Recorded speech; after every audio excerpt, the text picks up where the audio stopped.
On a seemingly ordinary evening in Winter Park, Florida, Danielle Redlick sat in the defendant's chair, her petite frame and chestnut hair now streaked with gray. 3 years of detention and relentless stress had left their mark.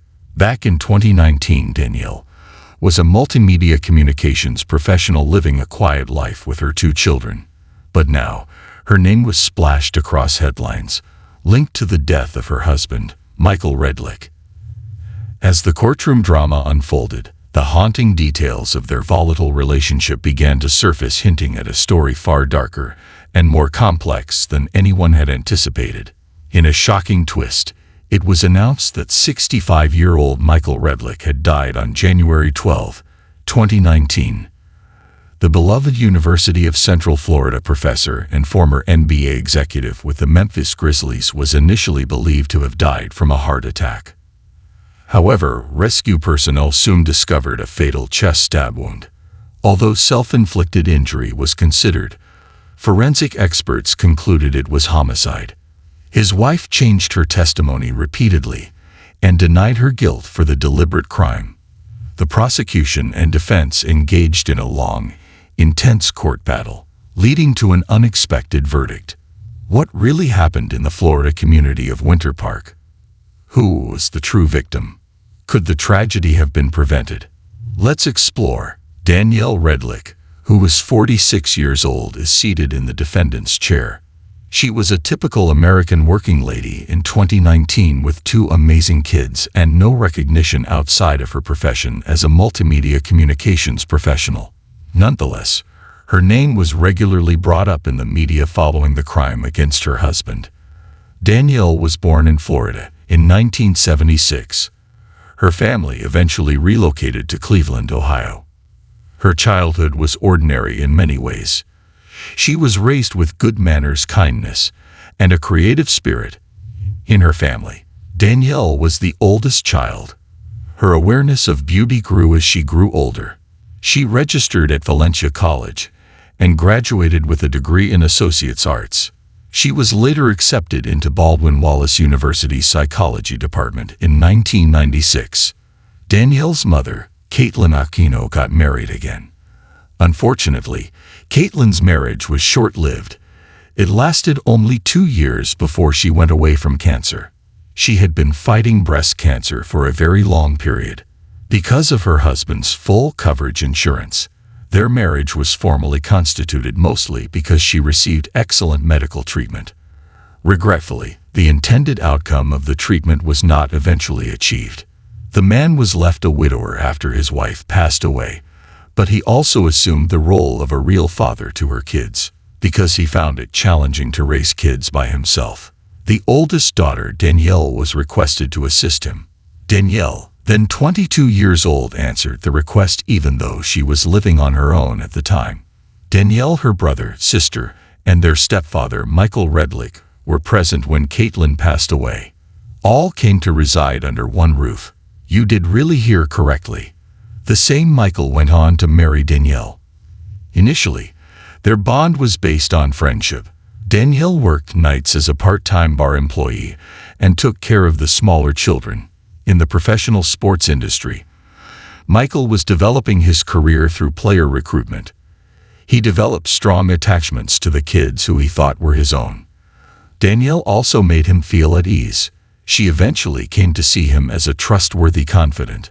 Their contact was effortless and organic, even though they were 20 years apart in age. Danielle and Michael became closer over time. Neither their rank nor age stopped them. But Danielle first kept their relationship a secret from her family, preferring to keep it that way.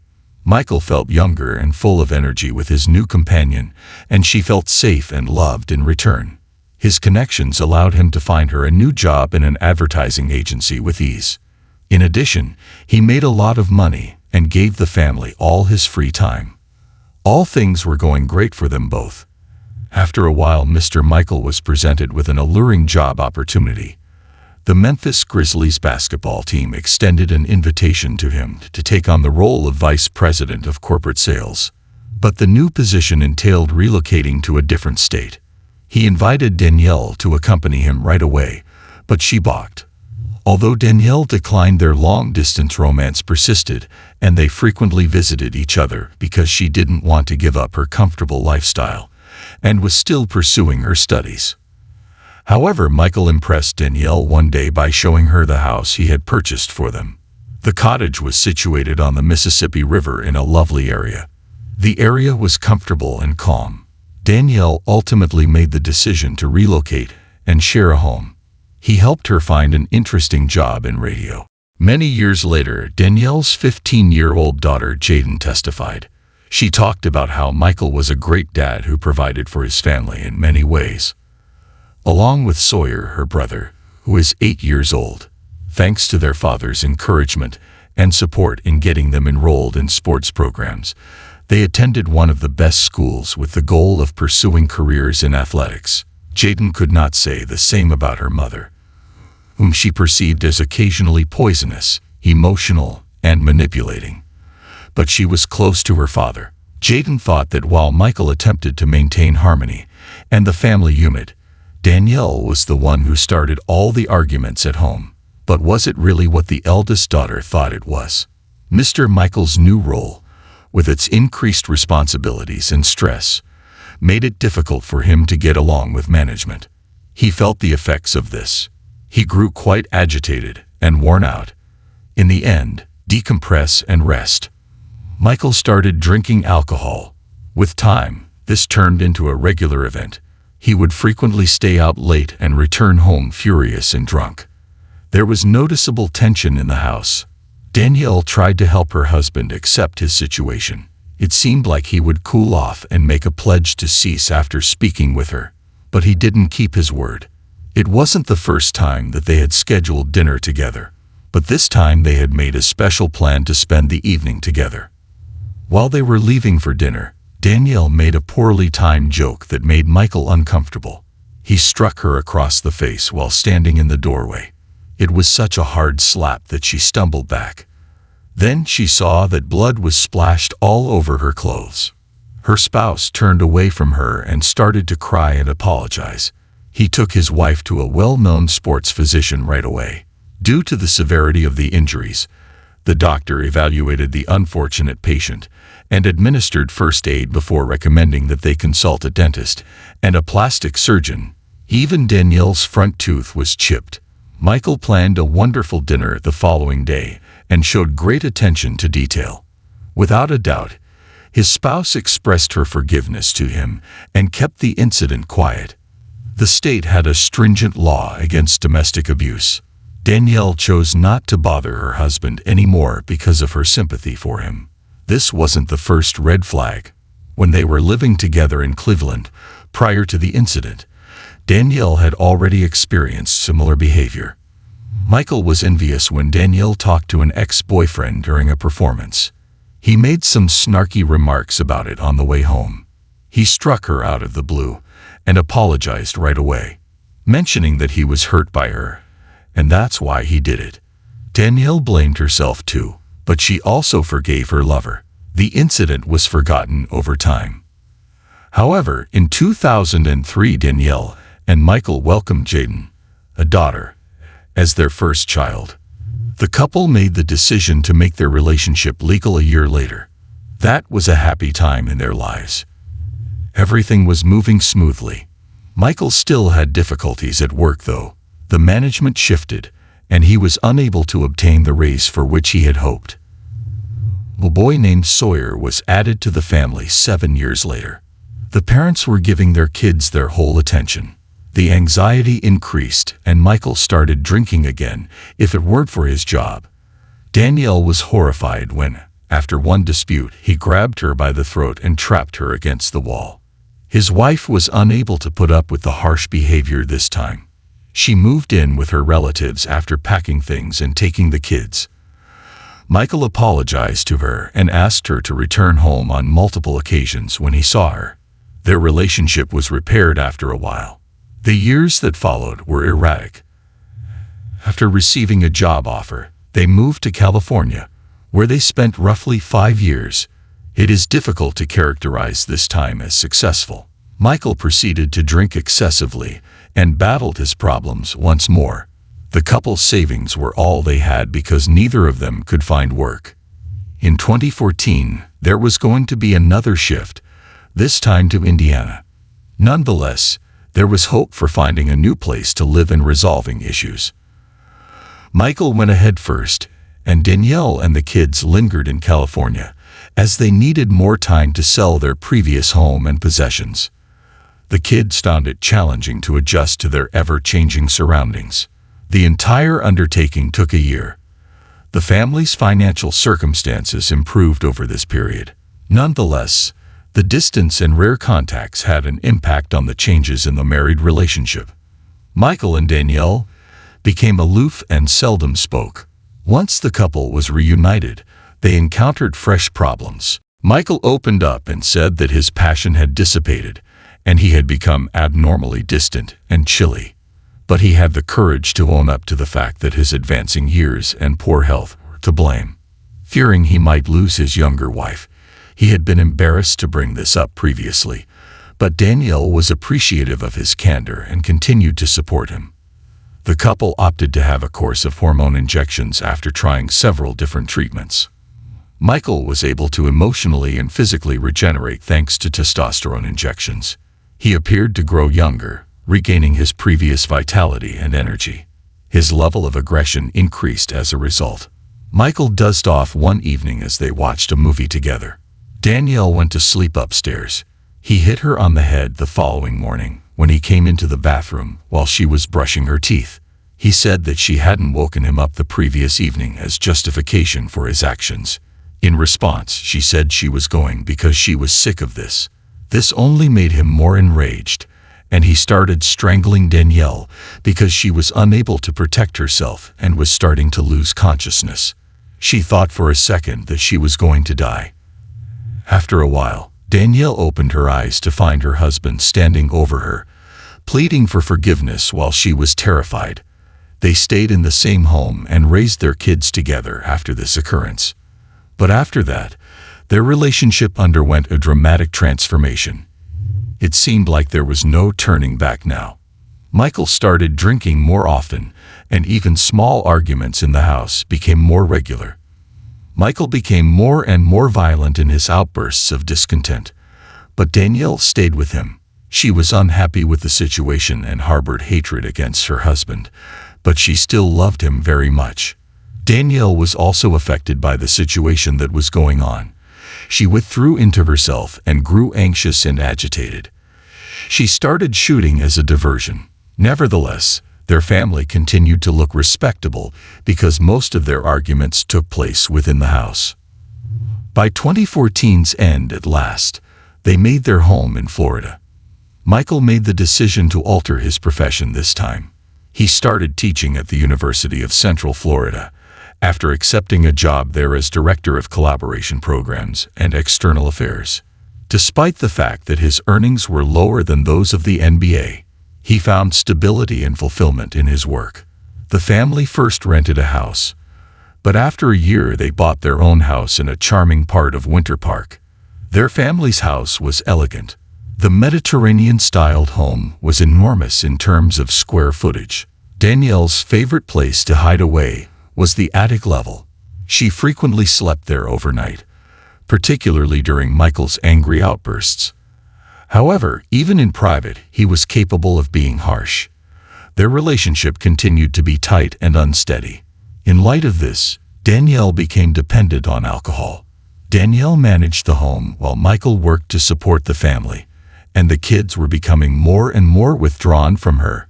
The couple separated in 2016 because of their repeated arguments. Michael nevertheless continued to see the kids and help them out financially by covering their expenses. Danielle had secured employment in a school by this point. Her despair was lifted by new friends, and her independence was reclaimed by her responsibilities. However, she did still see Michael, who was free to come and go as he wanted. One day, there was another fight, and Danielle ended up in the hospital suffering from a concussion. She remained silent once more and withheld the truth about what had occurred out of concern that it would put her husband in a difficult situation. Michael, though, took her silence for granted this time. Under interrogation, Danielle admitted that anything unusual occurred at the beginning of October 2016.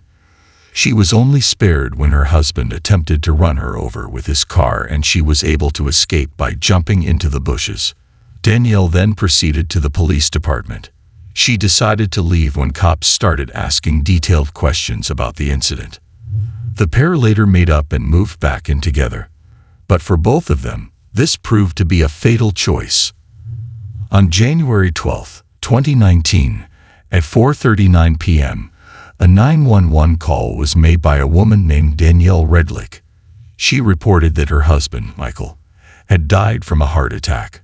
When rescue services arrived, they noticed a strong smell of cleaning agent at the entrance.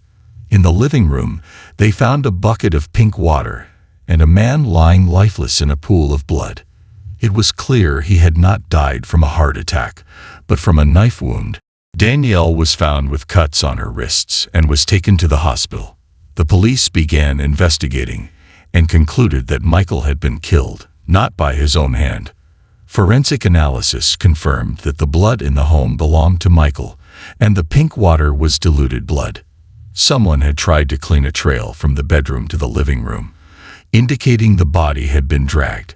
Blood spatter was found in the room and on the walls, and a large knife was at the kitchen entrance with 3 smaller knives in the sink. When questioned, Danielle repeatedly changed her story. She initially claimed Michael had died of a heart attack, then said he took his own life after an argument. Experts dismissed her claims, noting the difficulty of self-inflicting such a wound and that people usually choose simpler methods to end their lives. The autopsy revealed Michael died from blood loss, which could have been prevented with timely medical help. He also had a lacerated eye and a high level of alcohol in his system. A few days before the incident, there was an argument between the couple, witnessed by their daughter, Jaden. Michael, who had been drinking, burst into the bathroom where Danielle was hiding. Jaden intervened, taking the bottle from him. Danielle left the house and returned once Michael had fallen asleep. Jaden stated it was the first time she saw her father so angry, but he later apologized. Despite this, she maintained he was a loving father and that Danielle often started conflicts. The next day, the couple reconciled and Michael invited his family to a soccer game. However, Danielle seemed upset and didn't communicate much. That evening, they dropped their kids off at a friend's house and were alone. Danielle went to McDonald's and returned home around 10:30 p.m. to find Michael drunk. During dinner, Danielle received a message from an unknown man, which injured Michael. He bit off a piece of his hamburger and spat it at her, then tried to strangle her. In self-defense, Danielle grabbed a knife and stabbed him in the chest. He fell and bled heavily. Danielle claimed she tried to call emergency services but dialed the wrong number. In shock, she lay next to Michael and fell asleep until morning. When asked why she lied during the 911 call and to the police, Danielle said she was afraid no one would believe she acted in self-defense. Shortly before the incident, Danielle had been in a fight with friends. When the police arrived, she resisted and tried to bite one of them. She also refused to cooperate with the investigation, leading to charges of disorderly conduct and resisting arrest. Danielle had been on probation for about a year. It was found that the cuts on her wrists were self-inflicted. She claimed she had tried to end her life due to emotional turmoil, but the injuries were superficial and not life-threatening, so her claims were not believed. Investigators discovered that Danielle was not a role model. After learning about Michael's infidelities, she joined a dating site and was unfaithful in return. Her profile status said she was single. Messages between Michael and Danielle showed she still loved him, but she felt betrayed and disillusioned after learning about his affairs and his plan to leave her. Danielle explained that it was hard to understand and accept her husband's actions, feeling heartbroken that she had dedicated the best years of her life to a man who did not appreciate her. The prosecution used this information against her, arguing the crime was premeditated out of rage due to his infidelity and the impending divorce. Neighbors confirmed that Danielle and Michael often argued loudly, sometimes leading to physical altercations. Michael was portrayed positively as kind and helpful, while Danielle was seen as quarrelsome. Video evidence showed her acting irrationally and attacking her husband. Friends and Michael's brother agreed with this portrayal, with one even calling her crazy, but reassuring that all would be well as long as the steak knives were hidden. Danielle's lawyer argued that her actions were in self-defense and that she had a history of emotional and physical abuse. Relatives often witnessed their arguments and confirmed that Michael was rough and emotionally abusive, though he never physically abused her in their presence. Some family members reported that Danielle became nervous and quick-tempered only after years of marriage. The prosecution highlighted that she left her husband to die, suggesting premeditation driven by hatred and resentment, possibly for financial gain following the divorce. Danielle stood to lose a portion of their wealth, which was estimated at $1.2 million at the time of Michael's death. It was also noted that she had changed her statements several times and possibly tampered with evidence. The defense maintained that Michael was a manipulator and predator who pursued his stepdaughter relentlessly after his first wife's death. During the investigation, the prosecution offered Danielle a plea deal for manslaughter, which would result in only 10 years of imprisonment, but she declined, insisting on her innocence. The trial's outcome was surprising. On July 17, 2022, the jury found Danielle Redlich not guilty of premeditated murder, believing her actions were in self-defense. However, they found her guilty of tampering with evidence, for which she received a 5-year suspended sentence. Having already served 3 years, these were credited to her, and she was released on August 5, 2022. What do you think? Was the verdict fair, or were the jurors misled into believing Danielle's actions were in self-defense? Share your thoughts in the comments section below.